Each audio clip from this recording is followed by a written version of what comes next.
Voilà, donc bonsoir à tous. Il est un peu plus de 20 h, on est le jeudi 11 juillet.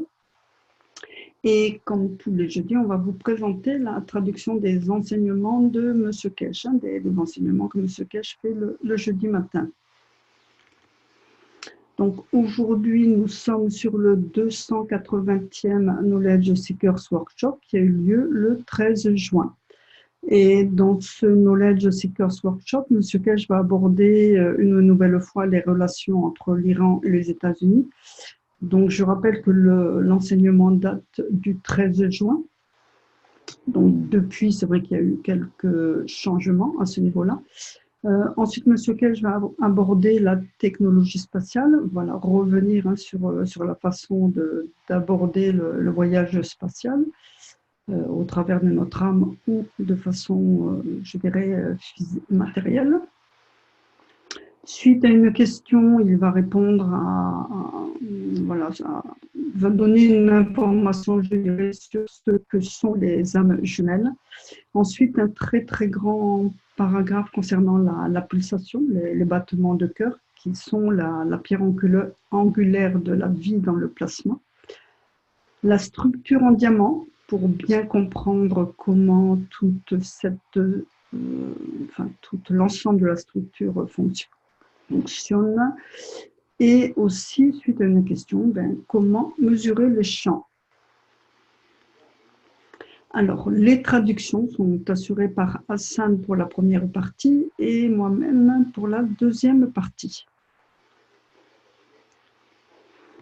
Alors, je rappelle que Hassan se trouve en Afrique, il n'a pas trop de connexion Internet, c'est pour ça que c'est moi qui fais la lecture de façon régulière, donc il m'a demandé de lire à sa place. Voilà, donc les relations Iran-États-Unis. 280 cycles d'enseignement et aussi loin que nous allons dans ce savoir, et quelle que soit la profondeur que nous pouvons atteindre, la connaissance que nous avons gagnée jusque-là n'est qu'une égratignure sur la surface du savoir de l'univers. Allons-nous porter plus pour être assez forts, pour être capables de faire face à ce qui est à venir?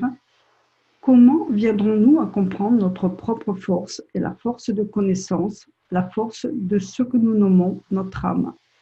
Pouvons-nous joindre une nouvelle dimension dans le fait de la comprendre, dans notre structure physique ou dans la structure de l'âme de l'homme?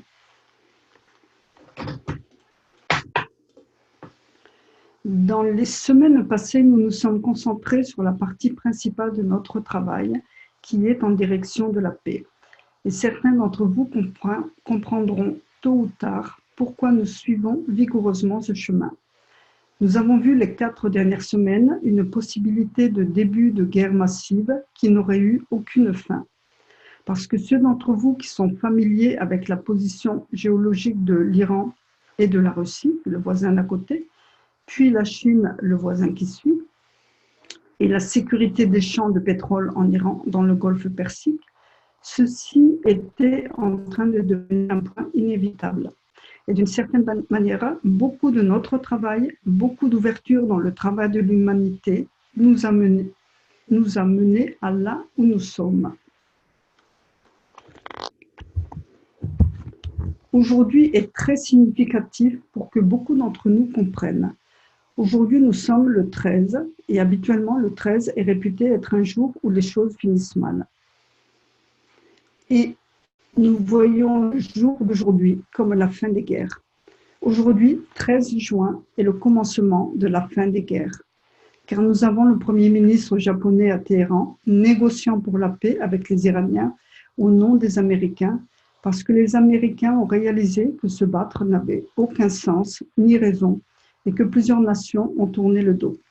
L'administration devait comprendre que la fin des guerres est arrivée. Aucune nation ne les supporte, l'Amérique était laissée à elle-même. Et ce genre d'activité prend beaucoup de réserves financières et de capital que l'Amérique n'a pas, du fait qu'ils sont en train de taxer durement leur nation pour payer les dettes du passé. Ce n'était pas facile et ce ne sera pas facile. Mais aujourd'hui est la fin de ce que nous avions promis, la fin des guerres. Nous mettons tout en œuvre pour une collaboration avec les Américains au travers du travail effectué avec les Chinois.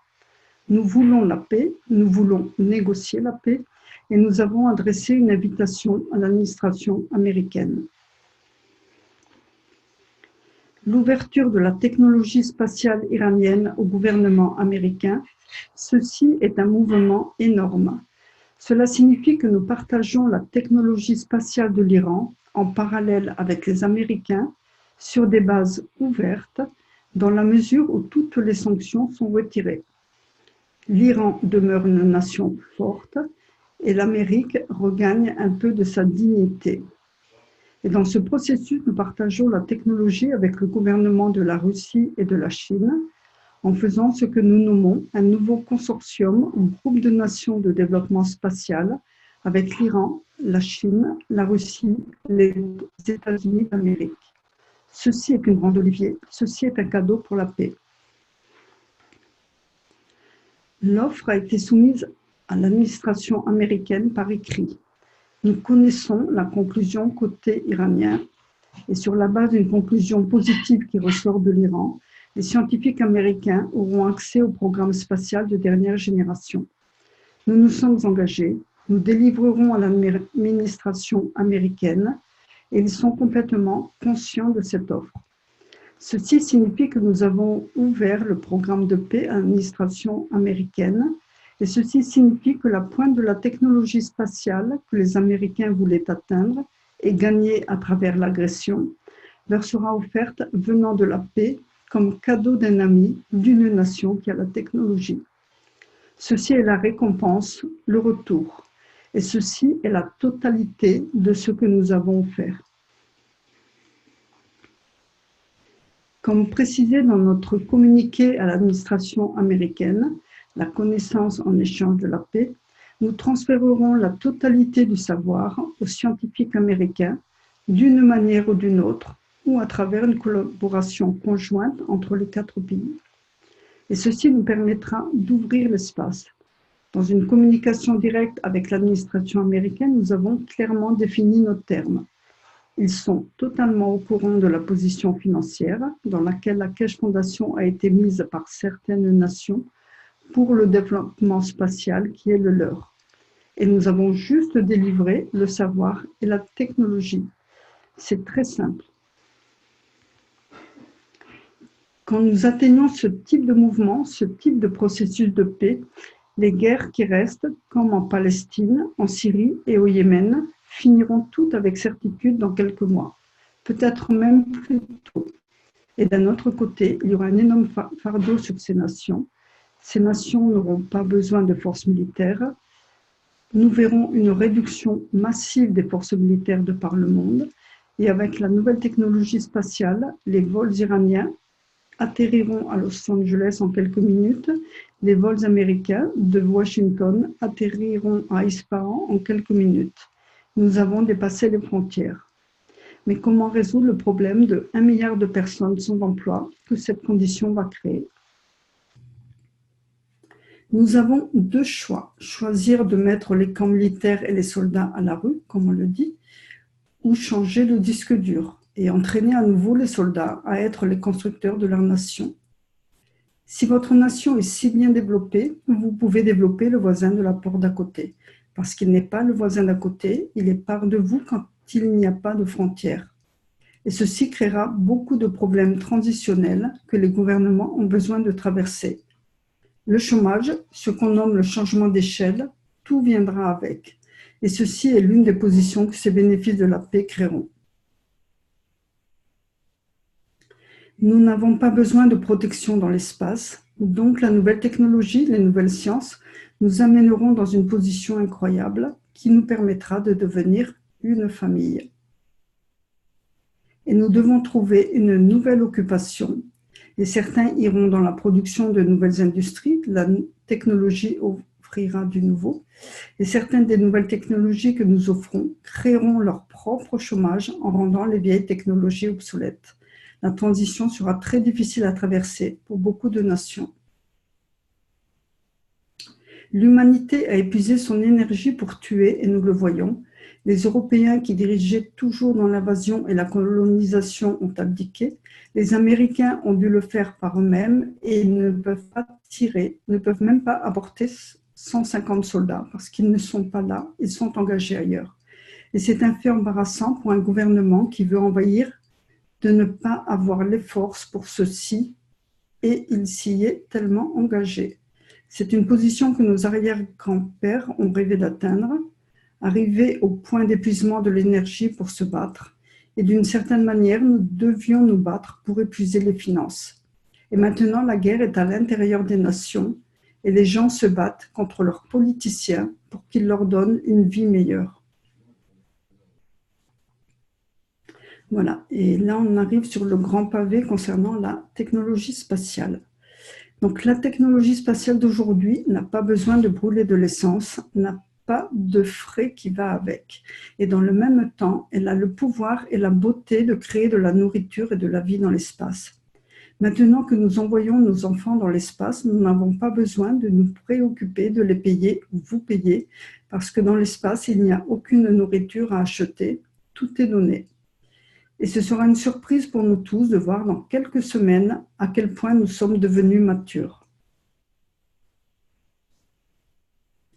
Je prie pour l'âme du Premier ministre japonais pour qu'à travers son âme, en rencontrant son éminence l'Ayatollah Khamenei d'Iran et son excellence le président Rouhani, ils arrivent au point d'accepter non pas la défaite par les militaires américains, mais le point d'être fiers d'avoir réussi à apporter la paix sur cette planète à travers la puissance de la connaissance et de la technologie, et non pas par le meurtre. La puissance majeure envoie un émissaire pour des pourparlers de paix. Et ils savent que si l'Iran a réussi à arrêter les navires et à capturer autant de drones, ils auraient pu faire la même chose sur les terres des mêmes nations. L'Iran aurait pu prendre cette technologie et la mettre en pratique délibérément aux États-Unis, dans les villes et les capitales majeures, mais ils ne l'ont pas fait.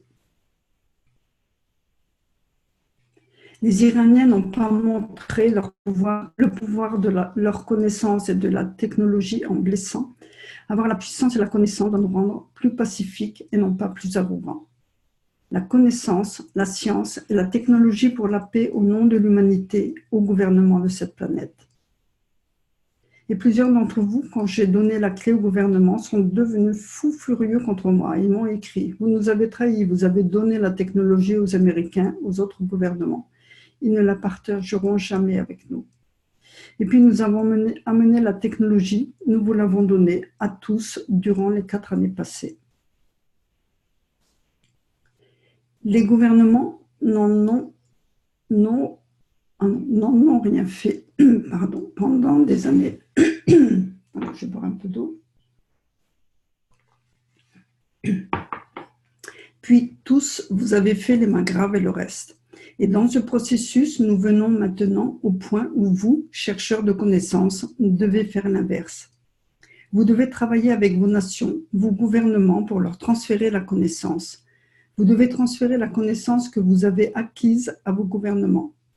Nous avons donné les clés aux administrations, aux chercheurs de connaissances. Nous avons permis au savoir d'être partagé directement entre les nations, les nationaux, les gouvernements de manière égale. Et maintenant, c'est votre responsabilité.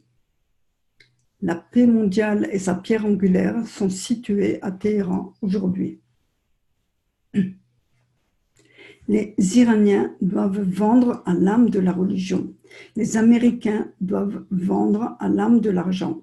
Et en quelque sorte, les deux doivent trouver un compromis. Quelque part, ce ne sera pas un voyage facile, mais en quelque sorte, le billet a été acheté. Le voyage a commencé depuis hier avec l'atterrissage du Premier ministre japonais. Et nous avons donné tout notre support aux deux parties. C'est la responsabilité des deux parties de trouver le moyen. Collectivement, en tant qu'humanité, nous verrons une nouvelle évolution, une nouvelle direction. Et nous verrons la résolution de beaucoup de problèmes à travers le monde. La même chose pour nous en tant que Keshe Fondation. Nous devons délivrer la promesse de paix, la technologie. Comment amenons-nous cette technologie à être comprise, enseignée en masse et à devenir les frontières de la science pour les prochaines années à venir? Comme pour les gouvernements, ceci ne sera pas fait en totalité demain et cela va prendre du temps. Ceux d'entre vous qui sont proches du travail de la Fondation savent ce qui est à venir. Et nous devons tous être prêts pour ce qui va nous frapper. Nous avons poussé, nous avons fait des gants, nous avons changé l'humanité.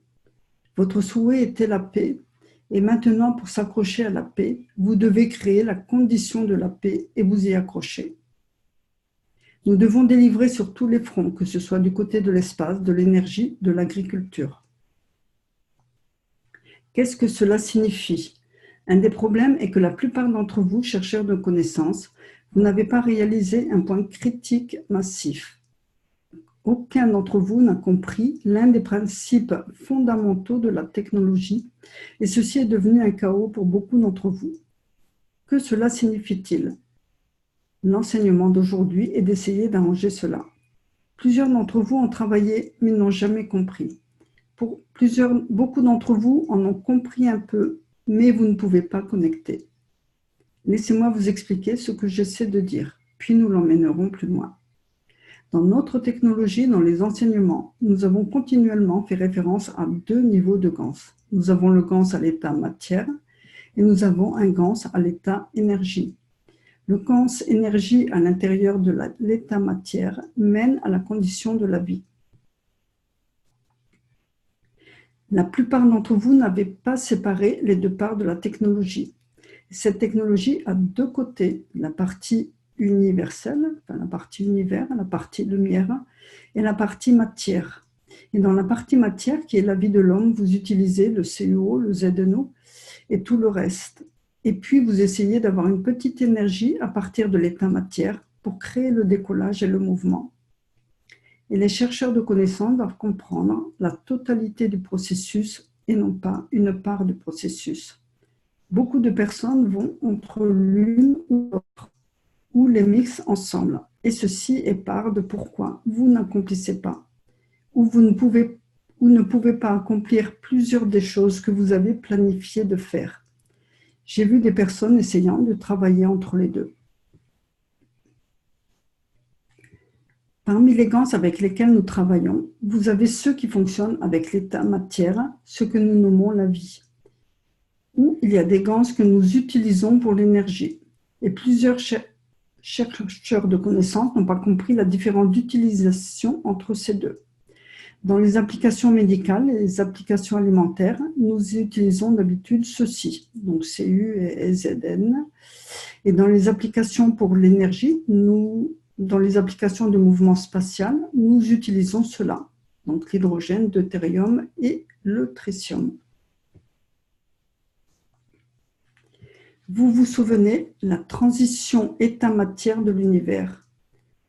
Quand vous travaillez dans les états GANS comme ici, donc au niveau de l'état matière, donc avec CU, ZN principalement, donc dans l'état matière, parfois ce n'est pas facile de retourner dans ce sens, à moins de savoir comment jouer le jeu, c'est-à-dire aller de l'état matière vers l'état énergie ou l'univers. Mais si vous êtes à ce niveau, donc au niveau de l'univers, donc au niveau énergie, vous pouvez descendre et faire l'état matière. C'est plus simple. Dans ce processus donc de l'univers vers l'état matière, vous libérez de l'énergie. Et la majorité du temps, dans ce processus, donc l'inverse de la matière vers l'énergie, vous gagnez de l'énergie CO2, ZNO. Ceux-ci, dans le sens matière-énergie, sont tous alcalins ou gravitationnels. Et ceux-ci, donc à l'inverse, tous acides ou donneurs d'énergie. Ceux d'entre vous qui travaillent avec ces systèmes, spécialement avec les systèmes Magrav, avec les systèmes dynamiques pour l'énergie et la lévitation, vous devez comprendre dans quel but vous mettez vos systèmes en place. Plusieurs d'entre vous faites les bobines et les couvrez avec le CUO et le reste. Quand vous les couvrez avec ce genre de choses, vous avez des résultats différents. Et vous devez comprendre qu'un hydrogène, un deutérium et un tritium ont différents besoins. Ils peuvent être utilisés d'une manière spécifique pour le gravitationnel, magnétique également. Et l'énergie libérée de ceux-ci peut mener à la création de ceux-ci. Alors, flèche vers le CU. L'énergie libérée de ceux-ci, oui, l'énergie libérée de ceux-ci peut mener à la création de ceux-ci. La libération de là peut mener au cuivre. À partir du plasma, nous pouvons créer la matière, nous pouvons créer l'énergie de la matière, nous pouvons créer la condition de l'énergie de la matière. Et avec les éléments plus grands, nous avons un problème pour réaliser ce genre de choses. Et ceux d'entre vous qui vont à travers la compréhension du mouvement et du voyage dans l'espace, vous devez comprendre plus profondément. J'ai essayé d'expliquer ceci les quelques jours passés. Et maintenant, nous y sommes prêts parce que nous devons emmener l'homme dans l'espace.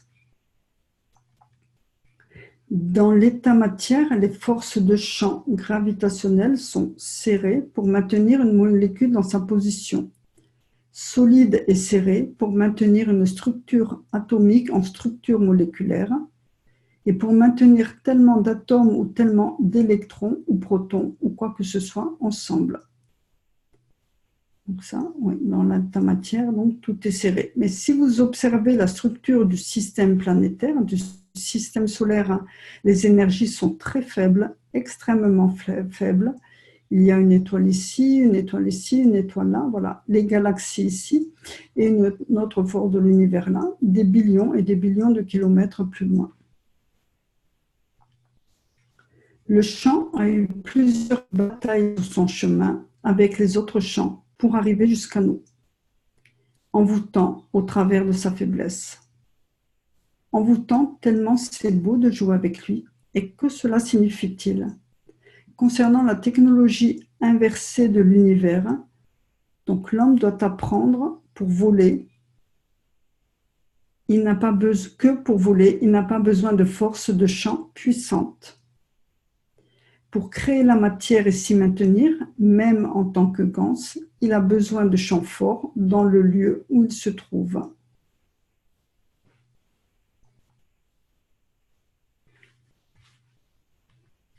Et si les chercheurs de connaissances comprennent ceci, l'homme deviendra l'homme de l'espace en quelques secondes. Il n'y a aucune étoile aussi proche avec cette puissance. Et si vous observez les systèmes de vol chinois, nous n'avons utilisé rien d'autre que ces trois, hydrogène, deutérium et tritium. Et dans les systèmes médicaux, oui, vous devez utiliser CU et blablabla pour être la lumière et la vision. Et dans la technologie spatiale, vous devez comprendre ce que vous faites. Et c'est le problème qui s'est posé autour de la fondation. J'ai toujours pensé, un jour, quand ils seront prêts à aller dans l'espace, je l'expliquerai. Il n'y a aucune utilité à mixer ceci et en attendre quelque chose de miraculeux, parce que c'est simplement une conversion d'énergie. Vous frappez une énergie élevée sur un corps solide et vous y arrivez. Et si vous savez comment en faire sortir l'énergie, vous pourriez obtenir quelques volts. Et dès qu'un chercheur de connaissances comprendra ce critère, la connexion et la conversion, alors nous serons sur la voie très douce de prendre notre envol. Si vous regardez la condition de cette planète, vous avez les énergies qui arrivent. Et dans le processus avec l'énergie de ce qu'on nomme l'inertie du cuivre, il se change en cuivre. Voilà, donc l'inertie de cuivre, le cuivre arrive sur la planète et on l'a de façon matière. Et si le champ gravitationnel magnétique du zinc est ici, il se change en zinc. Ceux-ci sont des paquets d'énergie et ceux-ci sont des paquets d'inertie. On arrive au niveau de la planète avec un ralentissement de la vitesse et on arrive au niveau matière, au niveau paquet d'inertie. Dépendant du champ gravitationnel magnétique de la structure, vous dictez dans cette réaction à ce point ce qui est créé. Donc le champ magnétique gravitationnel de la Terre, en conjonction avec l'énergie qui entre dans la Terre, à travers ce que nous nommons les champs plasma de l'hydrogène, dicte à ce point ce qui doit être fait. Très peu d'éléments sur cette planète proviennent d'éruptions volcaniques ou autre chose. Le reste des matériaux sur cette planète est entré sur cette planète de cette manière et deviennent part de cette planète de cette manière. Car s'il y avait un fer et quelque chose d'autre, et que l'équilibre énergétique est le zinc, le champ qui entre maintenant crée le zinc. Voilà, dans la mesure où il y a un équilibre énergétique avec un certain élément, donc tous les champs entrants sont sont le même élément. Et s'il y avait une éruption et tout le reste qui a créé la condition du transfert de champ, ce qu'on nomme la chaleur, ça pourrait être un cuivre. Et si vous comprenez la réalisation du travail, que dans la direction du transfert des forces de champ d'énergie au niveau d'un champ faible, quelque part on pourrait trouver une correspondance pour la planète Zeus. Et quelque part on pourrait trouver une correspondance pour la Lune. C'est très léger comparé aux aimants que nous portons dans la main de l'état matière. Nous devons commencer à mesurer ceci et dans le même temps, nous devons savoir quel niveau de force notre planète donne-t-elle à la Lune. Quel est le coefficient de retour? Quelle force? Vous êtes plus faible dans le magnétique au point d'arrivée, donc nous ici sur Terre, donc position de l'observateur, on est plus faible dans le magnétique au point d'arrivée et nous sommes plus forts donc au niveau gravitationnel du point où le magnétique est entré. Parce que la loi du plasma, le plus fort nourrit le plus faible et le plus fort le plus fort nourrit le plus faible et le plus fort nourrit le plus faible. Bon. Oui, parce que pour la Lune, donc en fait, c'est l'inverse. Elle est plus faible à ce niveau-là et plus forte là. Puisque l'observateur se trouve à une autre position. C'est l'état matière de la planète, un niveau d'état plus faible comparé à la Lune, que la Lune peut affecter. Et dans le même temps, la Terre crée la même pression pour donner, parce que maintenant son gravitationnel est plus fort pour que la Lune le reçoive. Et si vous comprenez ce principe, si les chercheurs de connaissances et les hommes de l'espace comprennent ce principe, vous comprenez tous que vous n'avez pas besoin de brûler le carburant, quelle que soit sa nature. Tout ce dont vous avez besoin dans l'interaction des champs de votre système, si vous pouvez créer suffisamment de friction ou un gap une distance suffisante au travers d'une force d'énergie pour être à ce niveau de force. Voilà, allô la source. Donc là, vous pouvez aller à la source. Si vous arrivez à trouver, comment dire, envoyer suffisamment d'énergie pour être au point le plus faible du magnétique de la source, après vous pouvez naviguer sur les champs de la source. Qu'est-ce que ça pourrait être? Parce que si je la reçois, je sais qu'elle a la même réflexion en retour, mais au niveau le plus faible de la force la plus forte pour nourrir. Donc, je la reçois, elle part, elle est forte. Lorsque je la reçois, elle est plus faible. Réflexion en retour, ça part plus fort de la Terre pour arriver plus faible au niveau de la source. Je suis sur le bateau voguant du champ magnétique de l'univers et dans l'état matière, nous mesurons la force du vent. Et dans l'état plasma, nous mesurons la force du champ magnétique dans la ligne de connexion. Puis nous pouvons voler. Ceci est votre système et ceci est la planète Zeus. Si vous êtes plus fort, vous êtes repoussé. Mais si vous êtes plus faible, vous êtes attiré vers l'intérieur. Et tout ce dont vous avez besoin est le système à l'intérieur.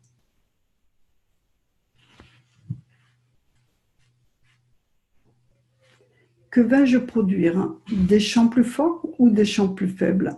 Des champs plus forts pour moi, pour que je devienne le donneur et que je sois attiré vers l'intérieur, ou des champs plus faibles, ce qui est l'inverse.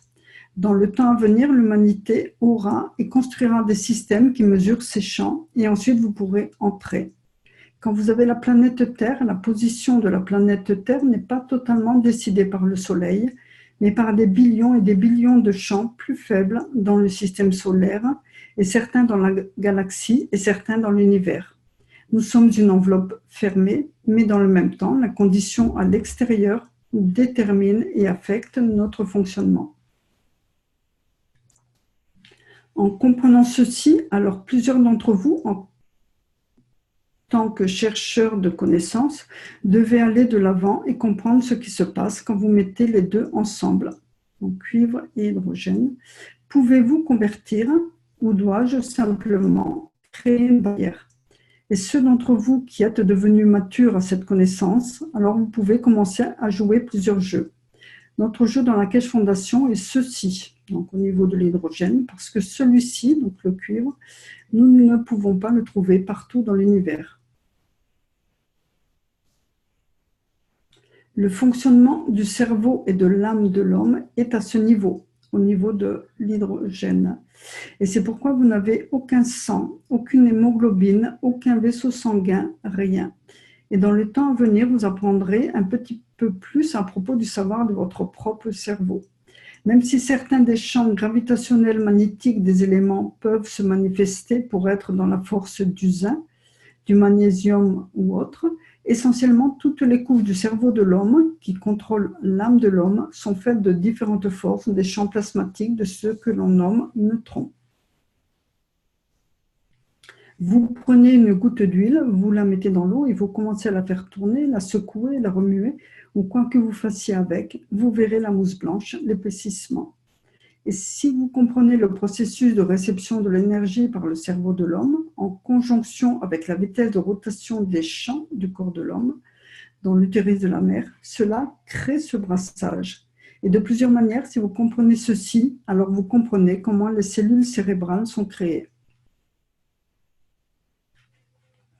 Vous avez un ovule et un spermatozoïde qui se rejoignent. Quand ils font le troisième, ils essaient de trouver l'équilibre énergétique. Ils absorbent l'énergie de l'environnement de l'utérus de la mère. Et ces gaz sont extrêmement dynamiques. Ils sont une machine à vitesse de rotation très élevée. Donc, dans ce processus, ils mixent une mousse très blanche nommée le cerveau de l'homme. Et d'une certaine manière, à travers l'énergie des vaisseaux sanguins à l'extérieur des limites, ils contrôlent et dictent.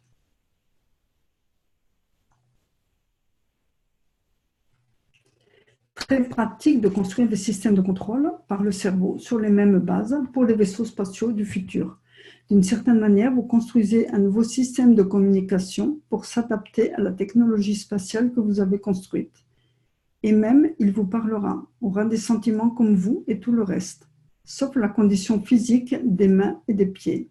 Et en réalité, il portera sa propre âme. Puis vous comprenez comment la communication, l'interaction, l'existence de la physicalité et de l'âme de l'homme, le voyage spatial, l'énergie et la nourriture sont interconnectés. Puis il est devenu plus simple pour vous de commencer à développer cette technologie pour que l'humanité puisse faire l'espace de l'univers. Vous cherchez tous un système de contrôle pour vos systèmes de vol. C'était simple. Nous le nommons dans la langue anglaise une mayonnaise. La mayonnaise du cerveau de l'homme est faite de la combinaison de la force de l'hydrogène.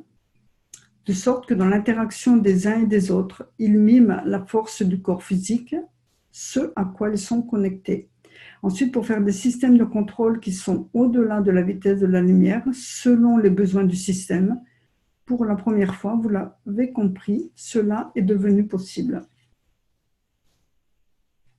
Mais cette fois-ci, vous ne pouvez pas faire la mayonnaise en mettant quelque chose dedans pour la remuer. Vous devez créer une mayonnaise qui est créée au travers de l'interaction des champs de l'univers, qui n'a pas besoin d'huile, mais a besoin de la conversion d'énergie, ce qui est ce qu'on nomme l'âme de l'homme. Puis, vous comprenez que ce soleil, dans ce système solaire, ne contient aucun cuivre ni zinc à l'intérieur. Mais dans l'interaction des champs venant de la structure de sa dimension interne, il crée des champs de sorte qu'à un certain niveau de force à l'intérieur de l'enveloppe, certains points se convertissent au cuivre ou au zinc en accord avec le point d'arrivée. Puis maintenant, vous comprenez comment la prochaine génération de systèmes de communication sans fil, ce qu'on nomme ordinateur, est réalisable. L'humanité doit passer à l'étape suivante. Elle doit commencer à se déplacer pour comprendre la totalité de la structure. L'humanité a évolué vers la paix et l'homme comprend maintenant qu'il peut créer les conditions de nouveaux systèmes sans fil de communication en temps zéro, comme le cerveau de l'homme. Vous n'avez aucun fil à l'intérieur, mais tout communique. Et vous devez comprendre la force des champs. Quelle mixture est à l'intérieur? Comment lui permettez-vous d'aller là? Mon système de vol peut-il ressentir son environnement? Le système de vol peut-il avoir une émotion? Voyager à travers l'espace sans physicalité, pour vous qui n'aimez pas écraser les fourmis parce que ce sont des êtres, le système de vol les évitera parce qu'il sent leur force. Et maintenant, pour la première fois, nous avons délivré cette connaissance. Mais ça prendra du temps à l'humanité pour le comprendre. Parce que maintenant que nous avons clarifié la séparation entre le contrôle et la physicalité, maintenant nous devons comprendre le mouvement qui peut être contrôlé à travers la dimension de la même chose. Sinon, vous ne pouvez pas contrôler vos systèmes. Si vous utilisez des systèmes de vol qui ont du cuivre et que vous entrez dans une zone qui est forte et d'une certaine manière peut diluer l'énergie du cuivre, vous perdez votre vaisseau spatial et vous êtes en train de tomber dans les cieux, dans les contrées ouvertes de l'univers. Si vous comprenez la structure du fonctionnement de l'univers dans la dimension des matériaux et de l'état matière, laquelle est encore connectée à la structure de l'hydrogène en tant qu'une seule cellule achevée, ce que vous nommez deutérium, alors vous maintenez la physicalité de la direction et de la dimension. Ce sont les nouvelles technologies et l'homme n'a aucun choix. Il doit les comprendre. Et avec l'enseignement d'aujourd'hui, nous vous avons enseigné comment faire un système de contrôle de la conduite, le même que le cerveau de l'homme, sans besoin d'aucun branchement, par positionnement des champs gravitationnels magnétiques, par la dimension des pensées, par la dimension des émotions. Quand il y a un besoin dans la dimension environnementale de l'énergie, alors nous voyons ce que le système de contrôle libère. C'est exactement comme votre cerveau. Il libère tellement d'enzymes parce que vous avez mangé cet aliment. Il libère tellement de choses parce que vous avez de la température et tout le reste.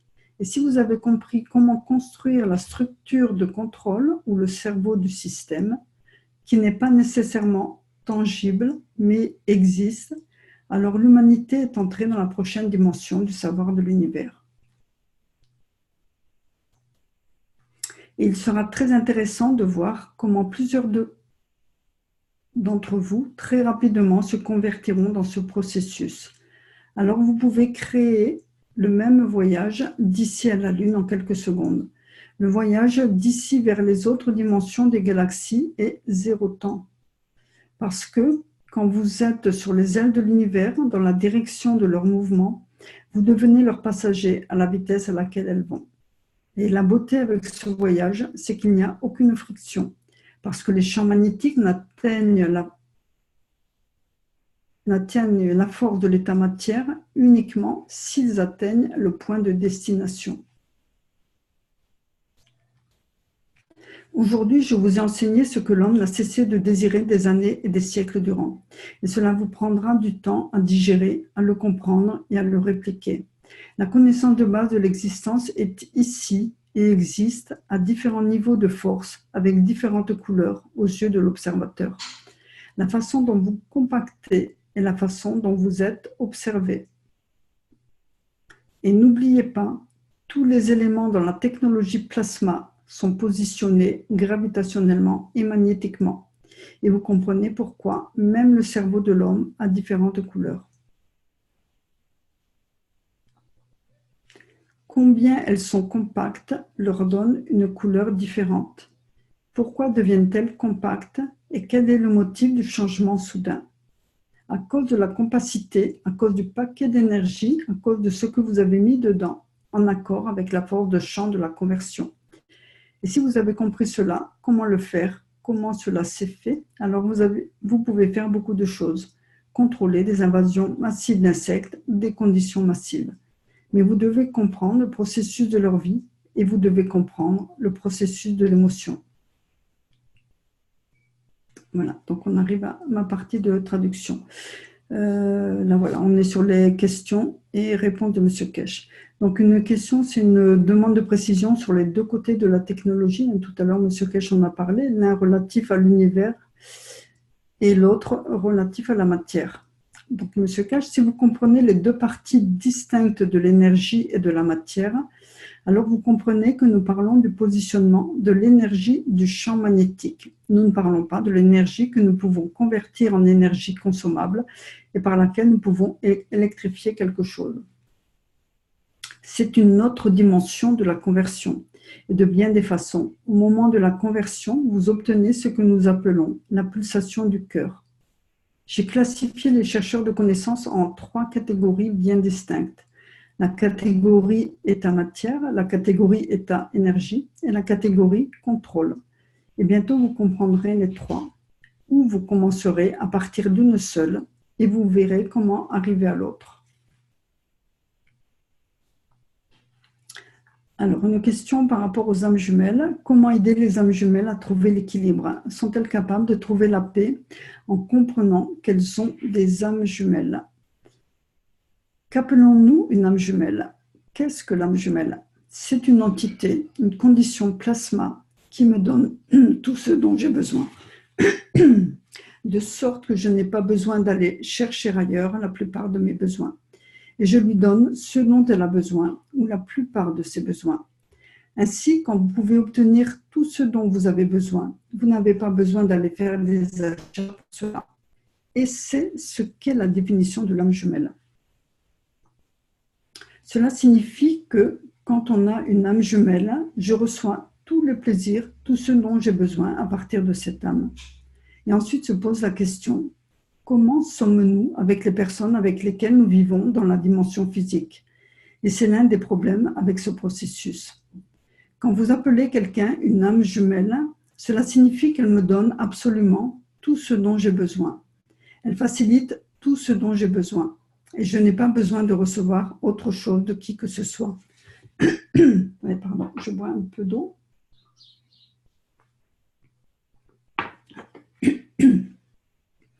Et ensuite, il arrive un point où quelque chose dans la structure peut changer.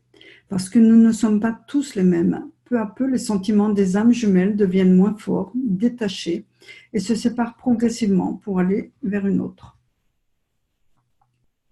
Quelqu'un peut devenir une étoile jumelle, un soleil, une entité telle que le soleil, aussi longtemps qu'il peut donner la quasi-totalité de ce dont nous avons besoin et recevoir la quasi-totalité de ce que nous donnons. L'âme jumelle ne se limite pas à l'humanité, elle ne se limite pas au système solaire, elle ne se limite pas aux univers, et dans cette dimension, elle ne se limite pas même au Créateur. Dans l'ensemble de l'histoire, nous parlons d'Adam et Ève. Adam est le donneur de ce qu'est Ève, et Ève est le donneur de ce qu'est Adam. Mais dans l'ensemble, dans la part d'une autre totalité, ou à l'intérieur d'une totalité de l'existence qu'ils ont créée, ils doivent en faire part. Et nous avons une âme jumelle selon la dimension du besoin et la position de l'interaction. Voilà, partie très importante par rapport à la pulsation et au battement de cœur, qui est la pierre angulaire de la vie dans le plasma. Donc là, c'est une question par rapport, c'est une personne qui avait eu un ressenti très fort suite à une présentation de Magrave dans l'enseignement de M. Kesh, ou dans le testimonial, je crois. Donc cette personne avait eu un ressenti très fort au niveau de ses mains et par rapport aux pulsations du système Magrave. Donc M. Kesh répond, la pulsation est la pierre angulaire de la vie dans l'univers. Le plasma ne peut pas fonctionner sans la pulsation. Et la pulsation est créée au point d'équilibre entre les forces de champ magnétiques et gravitationnelles. Et d'une certaine manière, quand vous passez du gravitationnel au magnétique. Et dans ce processus, l'un se contracte et l'autre donne l'impulsion pour étendre les champs. L'une des pulsations est gravitationnelle et l'autre est magnétique. La Terre a une pulsation, notre corps a une pulsation, et la fréquence de l'impulsion montre plus ou moins la taille de l'activité. Et d'une certaine manière, c'est l'équilibre entre l'âme de la physicalité et l'âme de l'homme, chacune possédant sa propre pulsation. Nous développons la technologie pour créer des pulsations. Sans pulsation, il n'y a pas de plasma. La pulsation est la pierre angulaire de la vie dans le plasma. L'homme est une combinaison de plasma que nous appelons des gans, et les polarités de l'ensemble se modifient du fait du battement de cœur de l'homme.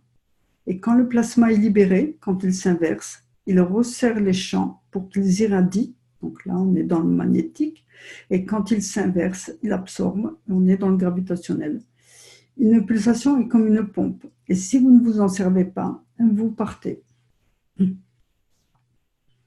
En réalité, le battement de cœur de notre physicalité, qui représente notre circulation du sang, est ce qui crée ou force l'âme de l'homme à irradier à un niveau tel que, dans le cerveau de l'homme, l'interaction des deux mène à la création de l'émotion.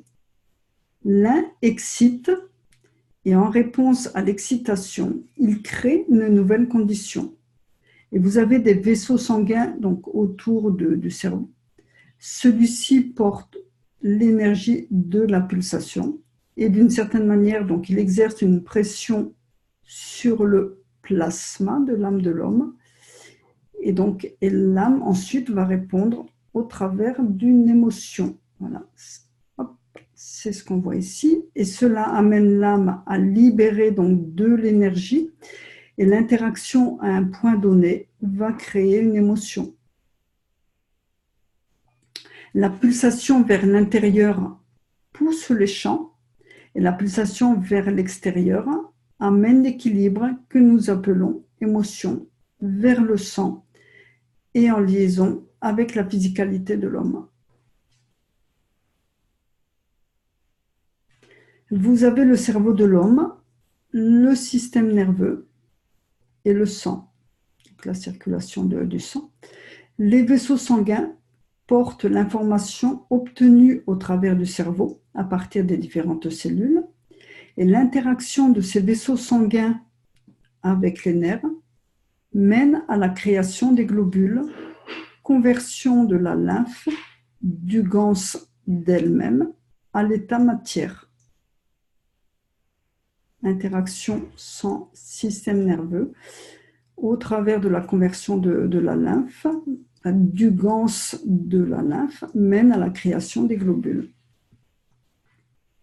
Ici, à ce niveau de force, avec ce sang qui arrive et avec la présence de la lymphe, sont les cellules du cœur. Et à ce niveau, avec la force des deux, donc avec la force de la lymphe et de la force des cellules du cœur, avec un signal donné venant de chacun d'eux séparément, se forment les cellules du foie et des reins. La lymphe est le dénominateur commun de la totalité du corps physique. Et c'est la différence ou l'équilibre de tension entre les deux qui décide quelle lymphe devient quel élément et à quel endroit. Et bien souvent, tout cela change parce que l'information se trouve ici, donc au niveau du cerveau.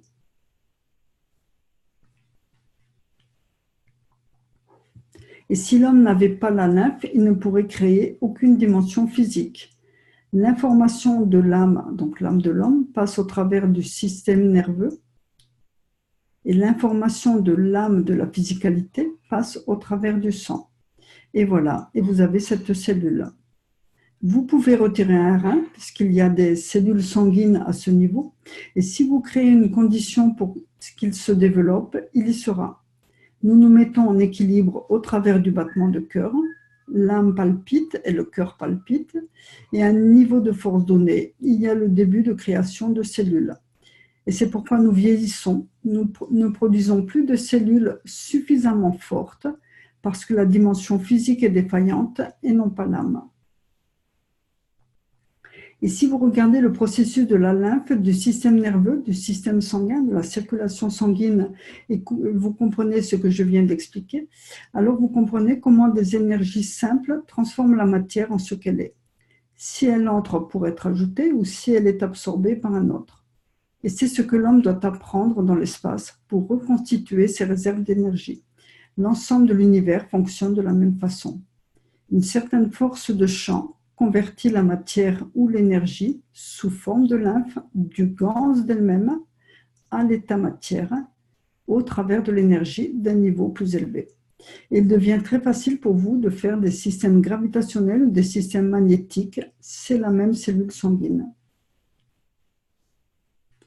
Voilà, donc on en a fini pour les questions-réponses dans un premier temps. Donc ensuite, il y a une présentation de Jim McDonald de la Keshe Foundation d'Australie, une présentation d'une session sur l'agriculture d'une durée de 30 minutes à peu près.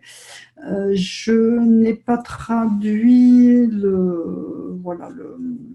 cette partie. Je pense qu'il est préférable de l'inclure après dans une session plus liée à l'agriculture.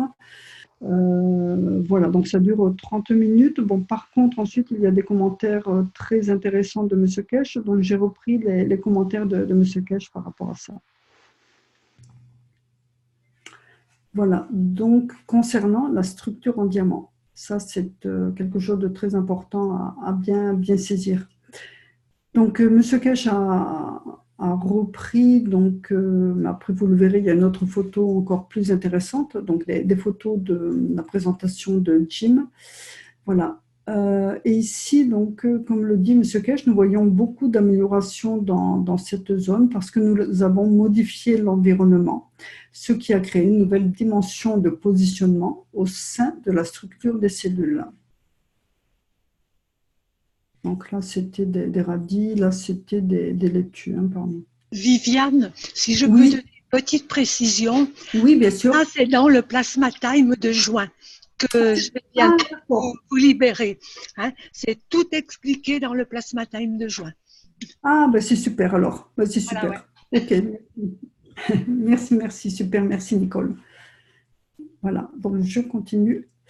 Voilà, et donc ensuite, M. Keshe va revenir sur cette image, donc cette photo donc en nid d'abeille. il va nous donner toutes les explications.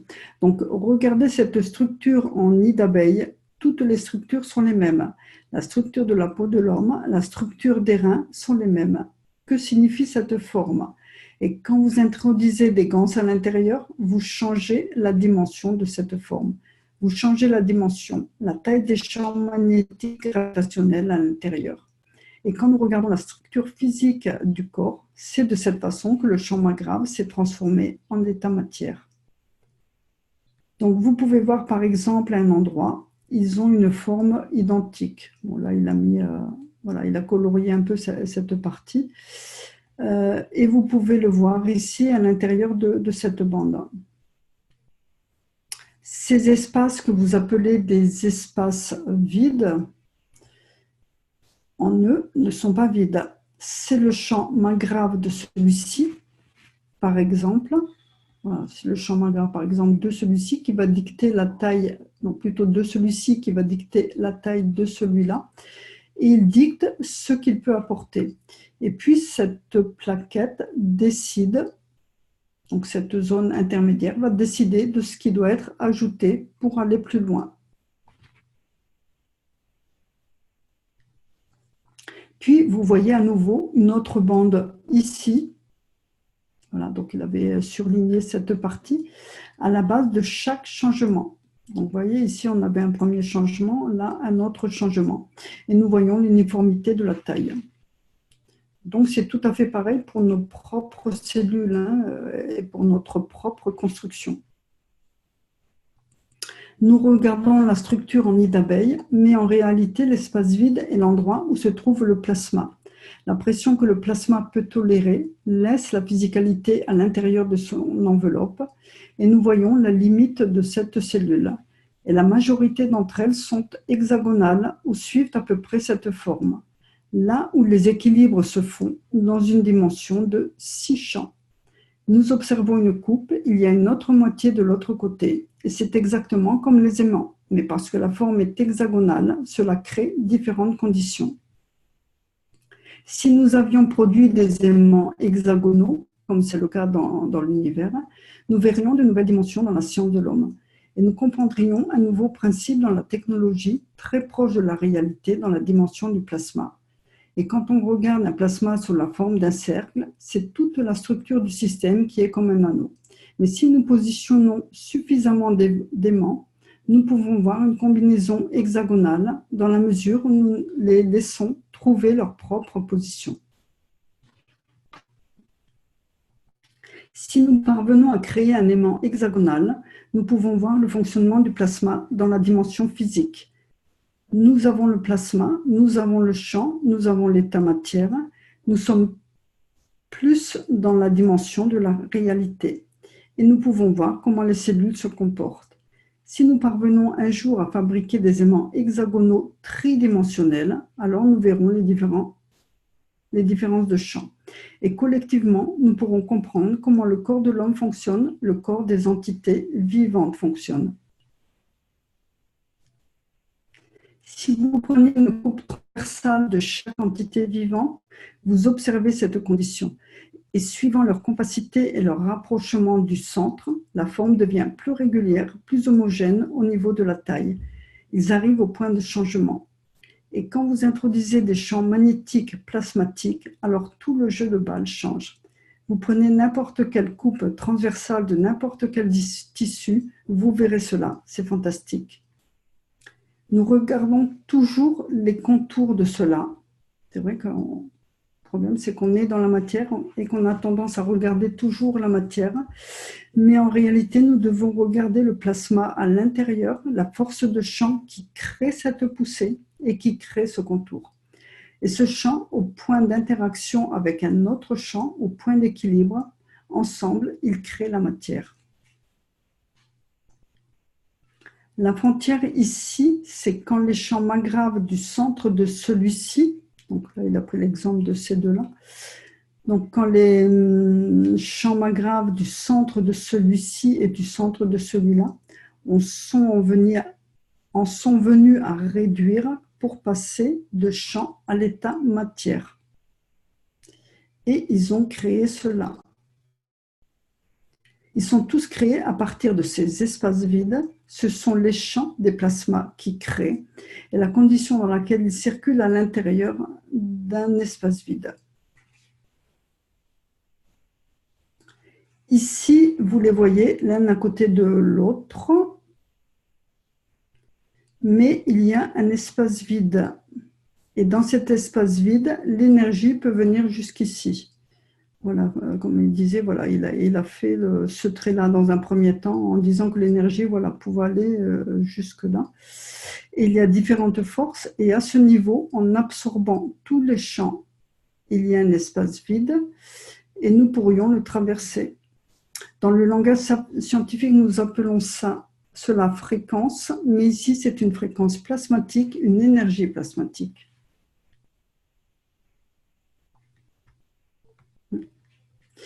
Et ici, en réaction, et selon la condition créée, il crée et décide de la taille de la cellule. Et cette cellule a un centre d'énergie, c'est l'âme de la cellule.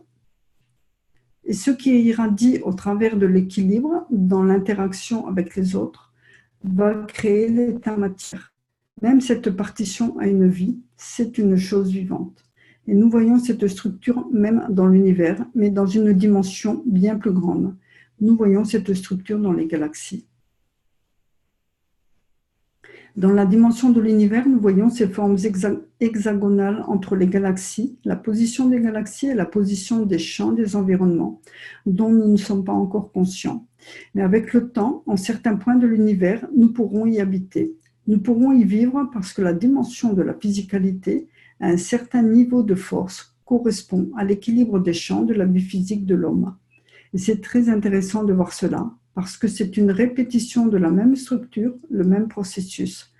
Et la vie, ce qu'on appelle l'équilibre du champ magnétique, se répète parce qu'il ne peut y avoir de différence. Donc, Ring va montrer ensuite l'intérieur d'une artère avec les différentes couches.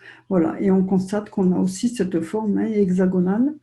Donc, Monsieur Kesh donc précise que c'est toujours la même force, mais vous devez savoir qu'un plasma ne peut s'ouvrir que dans la mesure où l'environnement le permet. Donc, pourquoi est-ce hexagonal? Vous avez le pôle nord et vous avez le pôle sud, et la même chose. On a le nord, on a le sud, on a le nord et on a le sud. Là, c'est dans le cadre, je dirais, d'une première couche, une première dimension. On a le nord d'un côté et le sud toujours en face. Les forces de champ en équilibre entre les trois donc, contraignent donc, à cette forme hexagonale pour être part de la vie physique. Nous l'appelons la structure en diamant et nous pouvons créer cette structure, c'est le graphène. Un graphène peut se créer à partir de n'importe quelle cellule. Ici, vous avez le nord. Donc là, c'est je dirais, entouré de bleu. Donc c'est la première couche, je dirais, la première dimension, avec nord d'un côté et sud de l'autre. Et ensuite, au fur et à mesure de la construction, donc vous avez d'autres cellules d'autres points qui vont se créer, qui ne seront pas forcément orientés de la même façon, étant donné que la position va être différente, la position et les conditions. Donc, et quand vous avez, donc là vous aurez peut-être le nord là, et donc si vous avez le nord là en face, vous aurez le sud. Et donc quand vous avez nord et nord ensemble, donc parce qu'ensuite on peut trouver nord et nord face à face, donc ils créent une séparation. Ils vont se repousser et créer une séparation jusqu'à créer une autre dimension pour les 6. Voilà, donc une fois qu'on aura de nouveau 6 éléments autour, dans le cadre d'une autre couche, on va arriver à une nouvelle dimension. Et c'est ainsi que nous connectons les cellules les unes aux autres dans la vie. On ne voit pas cela avec les pierres, ce sont les caractéristiques des entités vivantes de l'univers, des entités vivantes dynamiques. Elles donnent et elles prennent, mais vous devez comprendre qu'il s'agit d'un autre hexagone connecté au premier. C'est en 2 dimensions. Et cet équilibre est l'essence de la création. Parce que ce dont je n'ai pas besoin ici, je peux le donner là et à travers le même point central.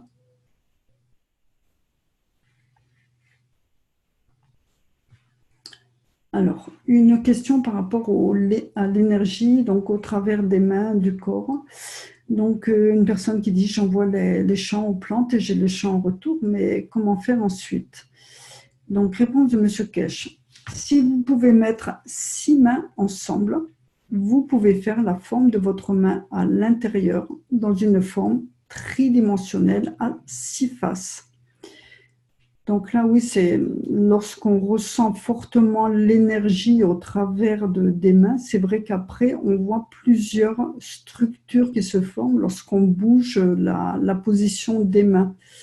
Voilà, et donc c'est pour ça que M. Kesh précise, voilà, si vous pouvez mettre 6 mains ensemble, vous pouvez faire la forme de votre main à l'intérieur dans une forme tridimensionnelle à 6 faces et vous pouvez voir une structure. Et quand vous fabriquez les systèmes de vol de réacteurs spatiaux, vous voyez ces formes. Une combinaison est remplie de force et dans une formation en étoile, cela conduit à la création d'une copie de la structure de celle-ci. Si vous regardez cette structure, c'est un hexagonal inversé. L'espace à l'extérieur le fait paraître aplati, mais en fait, c'est exactement la même chose. Et quand vous le faites en 3 dimensions, quand vous faites un système spatial dans l'état matière, vous créez une structure comme celle-ci sur 3 couches. Ce n'est pas une seule couche de champ, mais plusieurs couches de champ qui forment le corps du vaisseau.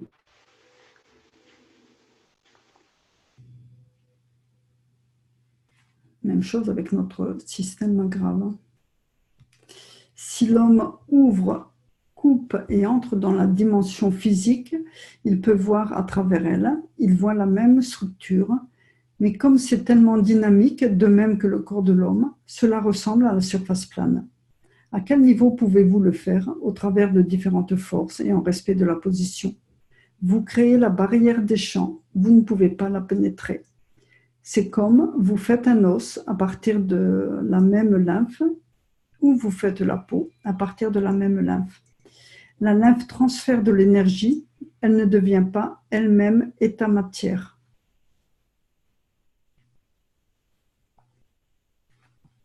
Alors, notre question, donc, et on va arriver à la mesure des champs. Donc, si vous pouvez voir le transfert d'énergie ou le transfert d'information, et c'est tout ce que vous voyez, alors vous n'êtes plus dans l'état matière. Est-ce correct? Donc, Monsieur Kesh, de bien des manières, vous ne voyez pas.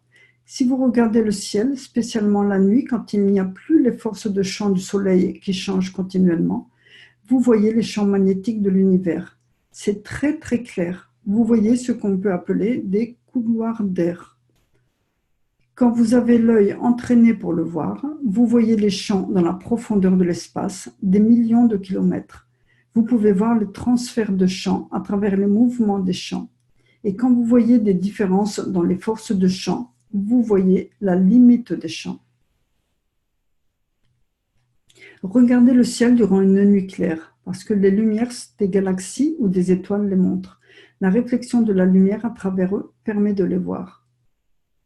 Et au point d'interaction, le changement, vous voyez à nouveau toute la structure du flux de champ.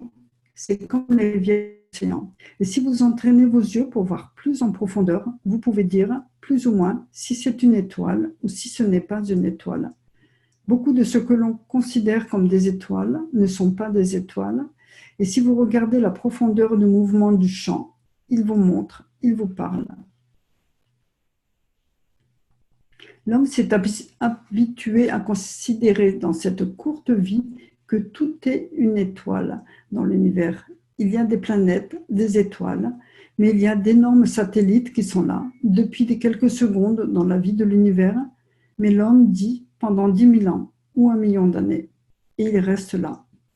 Et assez étrange, le monde de la science présume de ce qui est fait, mais ils disent c'est une étoile, il pourrait y avoir de la vie sur elle. Mais ils ne voient pas la vie en elle. Mais ils communiquent, ils interagissent. Et à une certaine position, vous voyez le point d'interaction. C'est comme des stations-service, comme vous dites, dans un langage commun.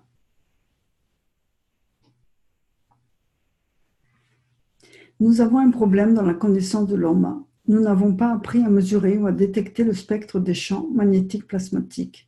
Nous avons développé des technologies qui permettent de mesurer l'état matière magnétique plasmatique. Dans la configuration du 129 Tesla, la façon dont cette configuration a été mise en place est plasmatique. Nous avons la connaissance, mais nous n'avons jamais compris comment utiliser cette connaissance. Nous avons les champs magnétiques et quand nous sommes arrivés au 129 Tesla, les détecteurs étaient placés de cette façon. Donc là et là. À l'heure actuelle, nous venons juste de mettre un détecteur ici et nous regardons ce qu'il en ressort. En réalité, pour comprendre le flux des champs plasmatiques, il faut mettre un détecteur ici et un détecteur de l'autre côté du mouvement aussi.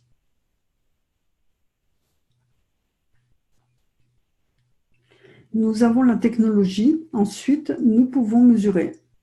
Ensuite, nous savons quel côté donne quelle mesure. Ici, nous mesurons le magnétique par rapport à cela. Et là, nous détenons le gravitationnel donc par rapport à ceci. Actuellement, nous ne mesurons qu'une seule direction. Et si vous faites un système tel que cela, avec un trou ici, donc ça c'est le système, un trou ici et un trou là, vous connectez les deux ensemble et vous avez un système de champs plasmatiques parce que l'équilibre des deux vous donnera ce qu'ils appellent le rapport de masse des champs.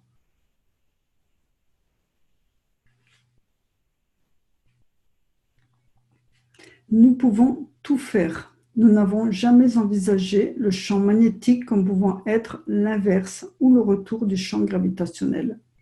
Et si nous faisons cela, cela s'appelle un bit de mesure plasmatique et nous mesurons la force du plasma.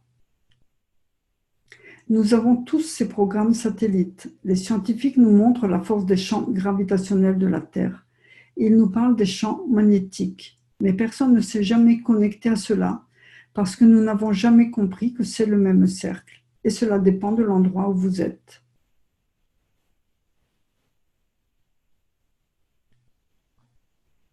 Il y a un équilibre entre les deux champs.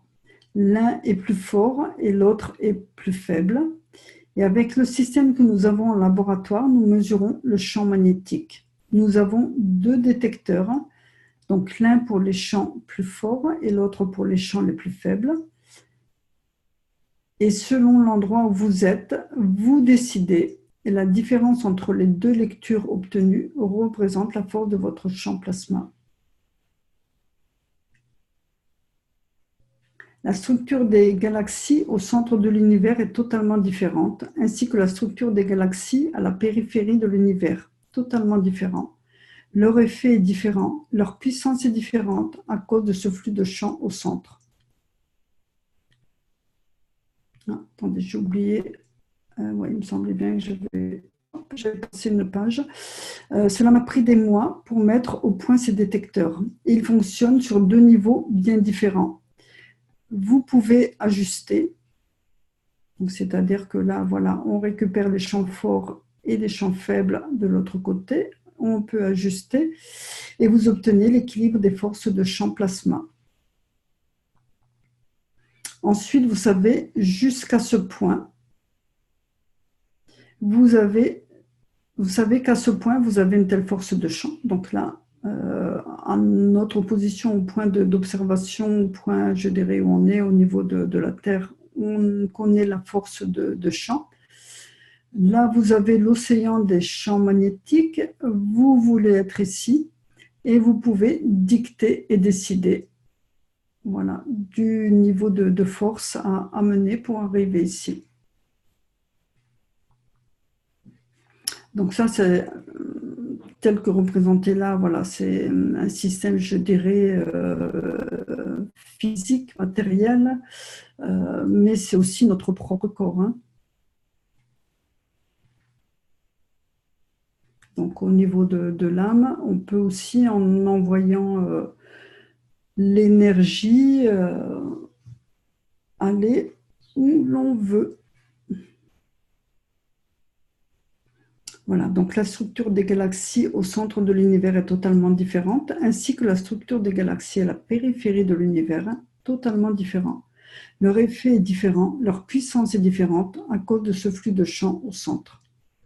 Nous espérons réaliser notre rêve et voir la fin des guerres. C'est notre souhait et j'apporte tout mon soutien au Premier ministre japonais en Iran. Et les dirigeants iraniens et américains vont faire preuve de bon sens en Iran. Elles vont devenir la première nation à faire de la paix une partie intégrante de la vie de l'humanité. Merci beaucoup pour aujourd'hui. Voilà, et on est à la fin du 280e Knowledge Seekers Workshop qui s'était déroulé le 13 juin.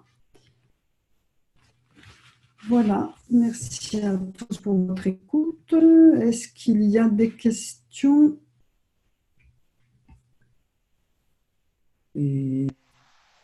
Non, apparemment pas, mais si vous avez des questions, vous pouvez lever la main et on passe au conférencien. Voilà.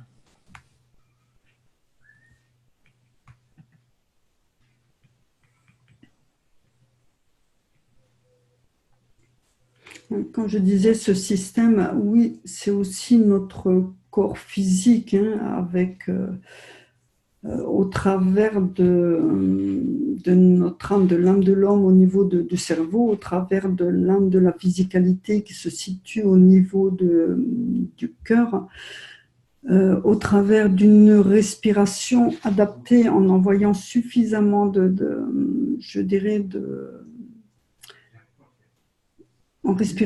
en envoyant suffisamment d'énergie au niveau de l'âme, vous pouvez commencer à décoller. Voilà. Et donc après, il suffit de savoir ajuster le niveau d'énergie pour savoir où vous allez. Vous envoyez des champs et par la suite, vous pouvez aussi apprendre à vous nourrir par vous-même de cette façon.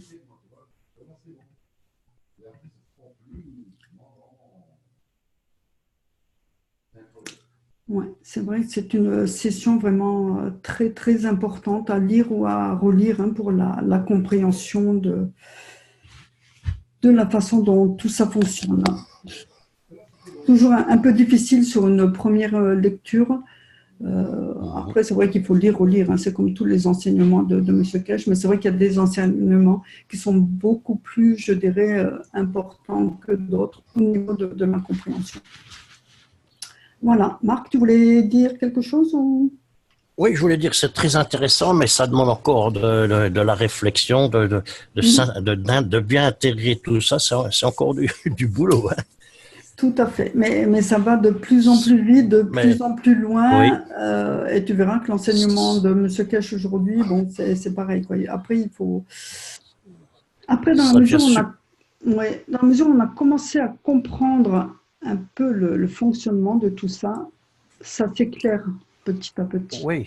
Après, même si on n'a pas forcément la technique pour y arriver, mais tu verras qu'on va y arriver très rapidement. Il y a de plus en plus de gens qui s'élèvent, des gens qui commencent à ressentir de plus en plus des choses, à voir des choses. Et je pense qu'on y est presque, hein, au décollage. Je pense aussi que quand on a rattrapé le fil, après, ça va aller nettement mieux et plus vite, la compréhension. Mais c'est vrai que c'est le tout d'entrer dedans, si je puis dire. Hein. C'est pas évident, hein, des fois. Tout à fait. Non, tout à fait. Mais merci pour le travail que tu fais, c'est super. Et puis, merci à Hassan. Et puis, en plus, je vous dis, Hassan a aussi traduit un enseignement de Armen. Et bon, j'ai légèrement survolé là cet après-midi parce que je l'ai reçu aujourd'hui. J'ai pas eu le temps de finaliser. Mais c'est aussi un enseignement très important de Armen qui monte en puissance dans les enseignements et qui va nous délivrer aussi de très très belles choses. Et je pense que le jour où M. Cage va partir, hein, puisque bon, logiquement, il est prévu qu'en fin d'année, bon, il arrête ses enseignements. Je pense que derrière, il y a des gens qui montent en puissance pour continuer. Suite, ouais, tout à fait. Ouais. Voilà. Il aura déjà fait un beau travail. Hein. Oui. Monsieur Je dirais un Cage, travail. Alors, et en plus, quand on voit la façon dont il a procédé pour amener tout ça, c'est vraiment fantastique, quoi. Quand on comprend comment il a mené tout ça, au travers de la matière, il nous a amené à la compréhension de l'âme, compréhension de comment tout cela fonctionnait. Donc, c'était pas évident, parce que s'il avait démarré en sens inverse, je suis sûre qu'il y aurait très peu de gens qui auraient suivi, alors que là, il a démarré, voilà, par la matière, comment gagner je dirais récupérer de l'énergie, comment se soigner. Donc tout ça, il a attiré à lui des millions de personnes. Il a été bon pédagogue. Oui, et puis c'est vrai qu'il a une connaissance infinie, et aujourd'hui c'est vrai qu'il y a des gens une personne qui a posé des questions par rapport à sa venue parmi nous, quoi, d'où il venait, comment il avait toute cette connaissance, parce que c'est vrai que ça interpelle quelque part certaines personnes, surtout les personnes qui, je dirais, qui ne suivent Monsieur Cage depuis peu de temps. Donc c'est vrai que les personnes qui le découvrent maintenant peuvent se demander d'où il vient, quoi. Mais c'est vrai qu'il a une connaissance infinie, et on peut lui faire confiance pour la suite, pour ce qui va arriver. Et voilà. Tu te rappelles ce qu'il avait répondu à la question, non? Disons tu avais entendu la réponse? Oui, mais il répond avec un peu d'humour, je dirais. Bon, c'est vrai que souvent il dit qu'il vient de la planète Zeus. Je sais, enfin bon. Pourquoi pas? Oui, mais c'est vrai que je vais dévier un petit peu. C'est vrai qu'avant, moi, j'étais de toute façon dans le cadre de mon parcours spirituel. Bon, j'étais dans le spiritisme, et au niveau du spiritisme, on a eu vent de certaines planètes, au-delà de notre système, je dirais, solaire, au travers de messages reçus par des entités, au travers de médiums, je dirais, confirmés. C'est vrai j'ai regardé là récemment, et la planète Zeus nous a bien été citée. Alors, est-ce que c'est une coïncidence ou pas? Et d'après ce que nous avait dit, nous, mais dans le cadre du spiritisme, cette planète Zeus était considérée comme une planète regroupant tous les instructeurs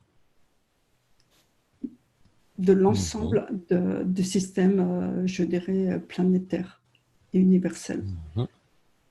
Donc, coïncidence ou pas, je ne sais pas, hein, mais après, c'est dans le cadre de mon parcours personnel. Il n'y a pas de hasard. Mais c'est vrai que vu la connaissance qu'il a... Cette image, bonsoir, cette image me recordait que Jalal parlait, et je colléguais à l'image du droite et la main droite et la deux parties de moi, pour la cerveau et l'âme, pour la mesure du chambre. Attends, la main, tu disais le cerveau, ouais, l'âme, droite. Et la main droite? Jalal dirait, non, qui est plus faible et qui est plus strong, plus élevé. Plus fort. Non, pour je vais noter. Tu avais le corps humain pour sentir. Tu avais l'âme donner et recevoir. Droite et ici est la même chose. La première mesurement comptoir. Mesure? Oui. Mm. pour recevoir, ou tu peux avoir la lame, l'émotion, tu crées du champ de force. Carbone 12 et carbone 14, c'est la différence, non? Mhm. Pour faire Oui, oui, oui. pour savoir quelle intensité tu avais sur le champ. Cette image dans la...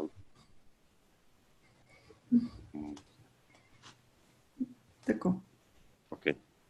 C'est bon, je- Merci, Dan. Sylviane Serram. Oui, oui, oui, vas-y, Oui. vas-y. Juste une petite remarque à la page 106. Ah, qu'est-ce que j'ai dit? Monsieur Kesch parle de la mise au point de 2 détecteurs. Ça lui a demandé du temps pour Mhm. pour mettre au point ces détecteurs. Et c'est une question que je pose. Est-ce que dans le commerce, il existe des détecteurs disponibles à un prix raisonnable? pense Alors là, aucune idée. Désolée, hein, mais... Non, mais là... alors après, c'est vrai que M. Kesch parle souvent au niveau de l'âme. Donc c'est vrai que par moments, il nous apporte des schémas, je dirais, physiques, mais bien souvent, tout ça s'adresse au niveau de l'âme. Donc là, est-ce que cet appareil physique a bien été constitué, mis au point, ou est-ce que c'est au niveau de l'âme où il a réussi à ajuster tout ça, quoi, hein. Et écoute, moi je pense qu'il y a du concret parce qu'il parle de Tesla. Donc, Oui, oui, il y a le 129 Tesla qui est... oui, mais ça, c'est une voilà. expérience qui avait été faite déjà, hein. exact. Ça, oui. Alors là après, je ne sais pas. Moi, au niveau technique, c'est vrai que c'est pas trop mon... Je sais pas. Bonsoir tout le monde, c'est Adil. En fait, Oui, vas-y. qu'il a expliqué Monsieur Kesh, j'ai vraiment l'impression que c'est un appareil matériel qu'il a créé. Et en tout cas, ce que j'ai compris, pour l'instant, on l'a pas dans le commerce. C'est lui qui l'a créé pour pouvoir mesurer ses champs. Oui, apparemment, il parle du laboratoire, hein. C'est en laboratoire. Mais peut-être qu'il créera une version pour la vendre sur le site de la fondation, c'est possible.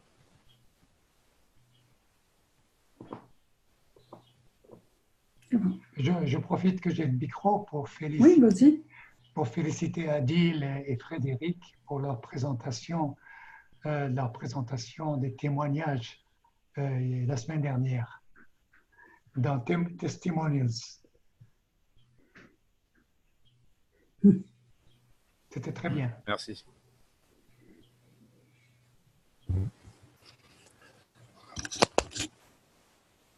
Est-ce Voilà. que c'est le... Ah, Oui, vas-y. Vas-y, Marc. WS, est-ce que ça peut pas être ces deux aimants, non? Ah non, mais là, c'est le... Voilà, Ouais, là, ce sont les détecteurs, hein, en fait. Tu c'est as quoi? les Oui. champs faibles, W, c'est weaker, et stronger, hein, les champs forts et les champs Ouais. faibles, hein, d'accord? Donc là, Moi, ce j'aurais sont bien vu. Ouais. Et après, la résultante, en fait, au niveau de la résultante, bah, tu as la mesure, hein, Ouais. du différentiel Oui, entre les deux. oui. Est-ce Et qu'il a après, montré où était placée la chose à mesurer? Non? Il a montré où était Ah la non, chose à non. mesurer? Ah non. Ok. Donc c'est L'équilibre, quelque chose. l'âme. Oui, c'est voilà, c'est Poster l'âme, créer une nouvelle position et pour la faible ou pour la forte. Et tu crées l'équilibre oui, ok. comme un star formation. Et c'est cet équilibre rompu qui pourrait être mesuré, la force de cet équilibre rompu. Oui, ok. Je sais pas si vous vous rappelez quand, vous savez, aux États-Unis, à l'usine, je crois que c'est John qui présentait énormément d'expérimentations. Et il a montré qu'il avait réussi à créer un appareil à travers des ganses pour mesurer les champs, en fait, pour voir la densité des champs. Je sais pas si vous vous Et rappelez. il la voyait comment? Non, non. En fait, il a créé un bâton en bois avec une sphère au bout. Et dans cette sphère, il y avait un ganse. Et quand il approche ce bâton, on va dire entre deux réacteurs, donc deux réacteurs en formation étoile, vous savez qu'il y a une interaction entre les deux. Et donc, il y a le point de convergence en fait, des champs. Et plus il se rapprochait vers ce point, et plus ça crée de la lumière. Oui, oui, si, je m'en souviens très bien, mais il n'avait pas la possibilité de mesurer quand même l'intensité. Il le visualisait quelque part, mais... Oui, c'est ça, c'est ce que j'expliquais. Oui, c'est pas une mesure physique, mais c'est juste de voir l'intensité des champs. Il peut le voir. Après, je pense que c'est plus rien à convertir sur un cadran, ça, hein. Suivant l'intensité lumineuse, on a telle position de l'aiguille. Puis après, il suffit de dire quelle va être l'unité retenue. Oui, c'est possible. Comme tous les premiers appareils, il a fallu décider une échelle de quelque chose. Puis hop là. Oui. Donc, ce sera bien un appareil physique. Oui. Super. Mais bon, en radiesthésie, on arrive à faire des petites choses aussi. Hein. Oui, mais comme je disais, je l'avais dit à Aram il y a quelques années, c'est vrai, il y a quelques années, il y a quelques temps. Maintenant qu'on est dans la technologie plasma, c'est vrai qu'il faut toujours penser plasma et commencer petit à petit à s'éloigner des anciennes pratiques, je dirais, qui un jour ou l'autre vont devenir désuètes, obsolètes. Hein, voilà. Donc c'est vrai qu'en c'est vrai qu'en radiesthésie, oui, très certainement, quoique je ne sais pas au niveau des champs, oui, si on peut les mesurer sans problème, on peut trouver le point de croisement, d'intersection et tout.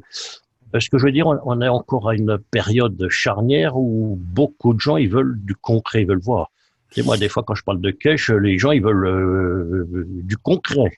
Oui, mais... Donc cet appareil permettrait de faire la transition pour ces personnes-là qui sont dans le mental et qui veulent absolument voir quelque chose de tangible avant de décider, c'est vrai ou c'est... Je dirais malheureusement oui. Le problème, c'est que si on continue de s'accrocher à tout ce qui est visible, à tout ce qui est concret, on risque de mettre plus de temps pour décoller.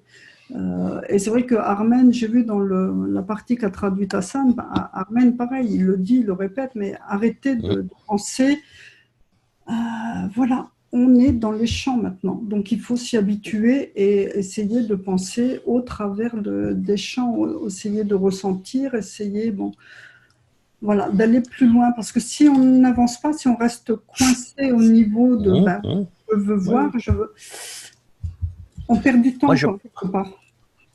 Je parle pas pour nous ici. Nous, on est convaincus. C'est pour éventuellement donner l'information à d'autres qui sont pas convaincus, puis ça les aidera à changer d'avis plus vite, tu vois. Donc, je pense que pour certains, ce serait pas mal. Oui. Marc, c'est Johan. Bonsoir. Oui. Je pense que la meilleure manière pour les gens aujourd'hui de voir du concret, ça va être dans les ateliers Oasis Tour, Plasma Culture, etc.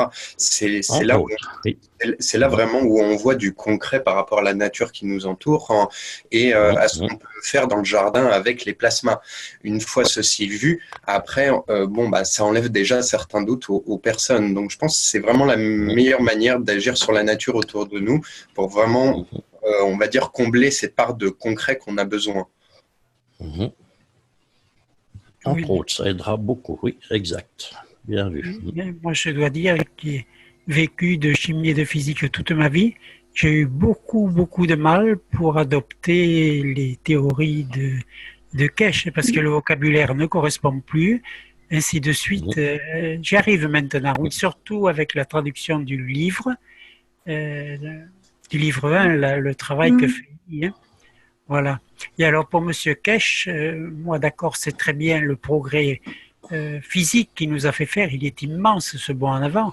De même dans la spiritualité avec l'étude de l'âme, mais moi je vois également la paix.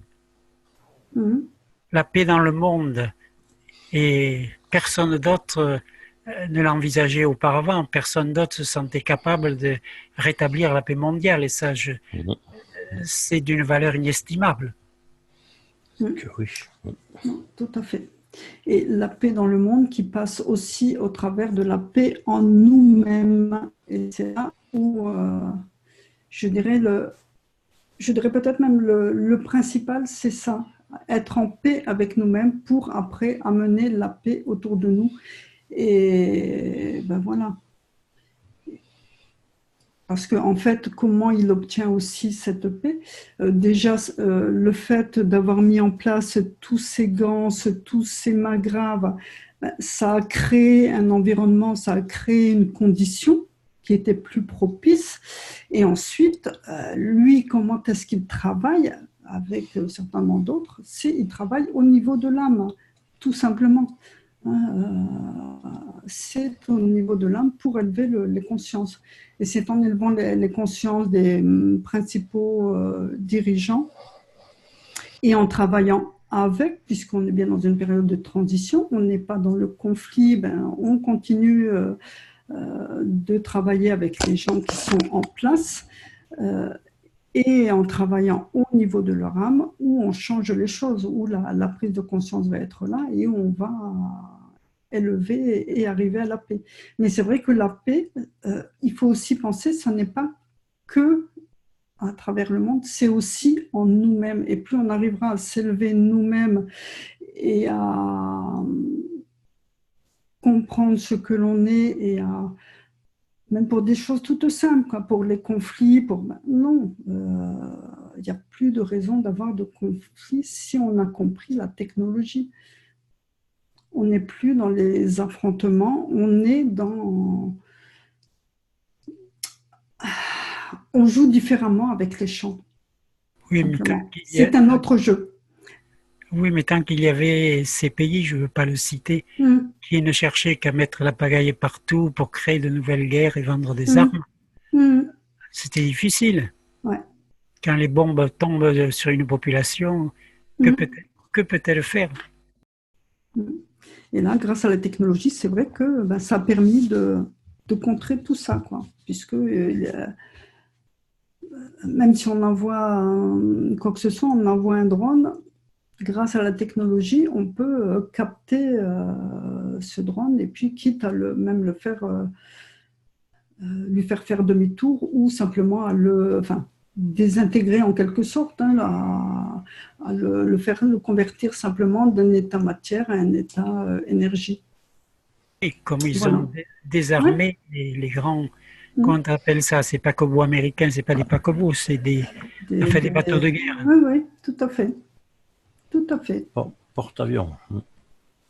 Oui, c'est porte-avions. Ouais. Non, c'est un genre cuirassé, je sais pas comment ça s'appelle. Ces grands bateaux, le fleuron de l'armée américaine d'ailleurs, qui a été désarmé en quelques secondes.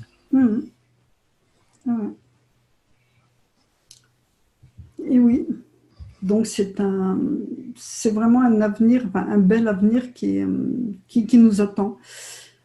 Voilà, et il faut être positif. Tout n'est pas encore fini. C'est vrai qu'on est en période de transition, donc il va y avoir le problème. Oui, il y aura des problèmes, parce que le temps que toute cette technologie elle soit mise en place, que l'ancien système petit à petit soit repris au travers de cette technologie. Donc c'est vrai que ça va prendre du temps quand même, et c'est pas juste en claquant des doigts qu'on va y arriver. Mais déjà, c'est vrai que si la paix est là, si la paix est en nous, tout se passera bien. Voilà.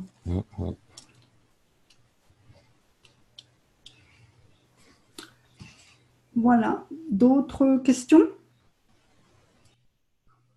Non, merci Sylviane. Non, c'est super. Merci pour vos interventions. C'est super. Et puis, pour nous, ça nous fait vraiment très, très plaisir de transmettre tout ça. Comme je dis souvent, hein, chacun agit à son niveau avec ce qu'il sait faire. Certains sont sur le terrain, amènent des choses de façon plus concrète sur le terrain. D'autres amènent juste la transmission du message, parce que c'est vrai que le souci est qu'en étant de langue francophone, c'est compliqué on a un temps de retard, je dirais, par rapport aux anglophones qui, eux, ont tout de suite en direct l'information. Donc voilà, chacun agit à son niveau, avec ce qu'il sait faire. Et puis merci aussi à l'équipe. Hein. Nicole est intervenue tout à l'heure pour le KF Plasma Times aussi. Ça, c'est super. Il y a un travail énorme qui est fait à ce niveau-là. Donc c'est vrai que c'est tout un travail, je dirais, d'équipe qui doit se faire avec, je dirais, la paix en nous-mêmes et voilà, faire ça avec sérénité, que tout le monde trouve sa place. Un peu comme les aimants, que chacun trouve sa place, et puis c'est comme ça qu'on avance. Voilà, écoutez, merci à tous, merci pour vos questions, et pour avoir animé le débat. Et puis, merci on pour se tes retrouve. explications. Oui, j'essaye à mon niveau avec oui, c'est toi qu'il faut remercier. Bah oui. Voilà. Écoutez, voilà. Écoutez, bonne fin de soirée, et puis on se retrouve. Sylviane. Oui, vas-y. Tu peux peut-être préciser que samedi, il y a un Zoom aussi sur les piscines. Donc, tous ceux qui ont une piscine, ça pourrait être intéressant. Voilà, pour ceux qui ont une piscine, c'est vrai que samedi à 20h aussi, hein, donc avec Roland Violaine, que je n'ai pas l'occasion de connaître. Roland, je ne sais pas, pour ceux qui ont déjà vu les premiers enseignements de la Keshe Fondation, c'est vrai que Roland est intervenu à plusieurs reprises, c'est le spécialiste des piscines. Voilà, donc il va venir nous expliquer tout ça avec Violaine et Frédéric. Voilà, ils sont 3, je crois. Hein, voilà. Oui, c'est ça. Donc, samedi à 20h. Voilà. J'avais mis l'information sur le groupe francophone, et voilà, pour ceux qui sont présents et qui sont intéressés par tout ça. Voilà, merci Marc, c'est vrai que je n'avais pas pensé. Mais avec plaisir, je t'en prie. Allez, bonne soirée à tous. Allez, bonne fin de soirée et à bientôt. Allez, au revoir. Au revoir. Bonsoir. Bonsoir. Merci beaucoup.